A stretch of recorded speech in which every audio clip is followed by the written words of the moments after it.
नवम पदार्थ है निर्णय। किसी विषय के संबंध में निश्चित ज्ञान को निर्णय कहते हैं। जब हम किसी विषय पर सोचते हैं तो हमारे समक्ष अनेक प्रमाण और तर्क आते हैं जिनसे हम निर्णय तक पहुंचते हैं। इसकी प्राप्ति किसी प्रमाण के द्वारा होती है। निर्णय के लिए आवश्यक है कि सभी पक्षों और उनके तर्कों पर विचार किया जाए। संशय दूर होने पर ही निर्णय पर पहुंचा जा सकता है और इसके लिए सिद्धांत के पक्ष और विपक्ष की सभी युक्तियों का विचार करना आवश्यक होता है। संशय के निराकरण के बाद ही निर्णय की प्राप्ति होती है।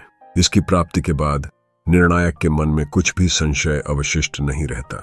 इस प्रक्रिया के अंत में निर्णय लेने वाले के मन में कोई भी शंका नहीं रह जाती और वह निश्चितानुसार अपने विचार को प्रस्तुत कर सकता है। दशम पदार्थ है वाद। उस विशद विचार को वाद कहते हैं जिसमें सर्व प्रमाणों और तर्क की सहायता से तथा पंच अवयवों के द्वारा विपक्ष का खंडन करके स्वपक्ष का समर्थन किया जाता है, जहां अंतिम निर्णय किसी स्वीकृत सिद्धांत के विरुद्ध नहीं होता। इसमें तर्क और प्रमाण का उपयोग करके किसी विषय के एक पक्ष का समर्थन किया जाता है। वाद से वादी और प्रतिवादी दोनों ही अपने मत की पुष्टि करना चाहते हैं और दूसरे के मत का खंडन करना चाहते हैं, किंतु दोनों का ही उद्देश्य यथार्थ ज्ञान की प्राप्ति करना ही रहता है। इस प्रक्रिया में वादी और प्रतिवादी दोनों एक दूसरे के मत को चुनौती देते हैं, लेकिन उनका मुख्य उद्देश्य यथार्थ ज्ञान प्राप्त करना होता है।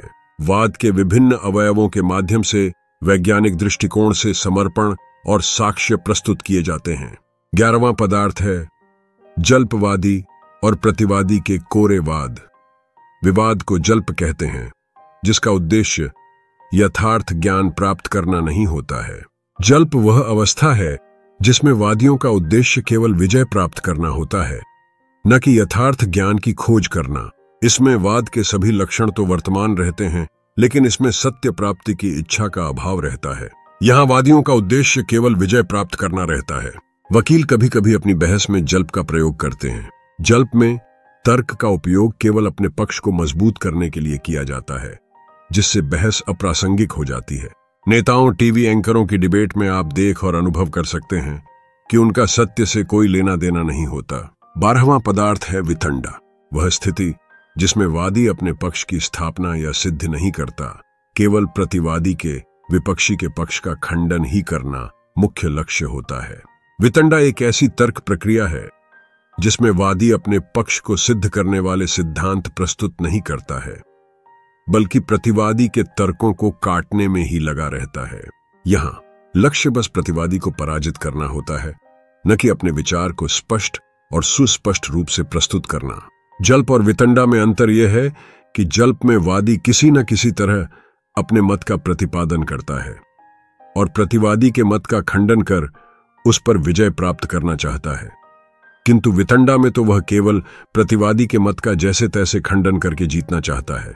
वितंडा एक निरर्थक बकवादिता है जिसमें वादी प्रतिवादी के मत का खंडन ही करता है, जैसे अपने पक्ष को साबित करने के बदले दूसरे पक्ष के वकील को गाली देना। 13वां पदार्थ है हेत्वाभास। हेत्वाभास एक भ्रमित अवस्था का संकेत करता है। उस हेतु को हेत्वाभास कहते हैं जो वस्तुतः हेतु है ही नहीं, लेकिन हेतु के जैसा प्रतीत होता है। सामान्यतः अनुमान के दोषों को हेत्वाभास कहते हैं। 14वां पदार्थ है छल। छल एक प्रकार के दुष्ट उत्तर का नाम है, जब प्रतिवादी शब्दों का विवक्षित अर्थ अर्थात शब्द से बोधित अर्थ को छोड़कर कोई दूसरा ही अर्थ ग्रहण करके दोष दिखलाता है, तो उसे छल कहते हैं। मान लीजिए कोई कहता है कि बालक नव कंबल है। उसके कहने का आशय है कि बालक के पास एक नया कंबल है।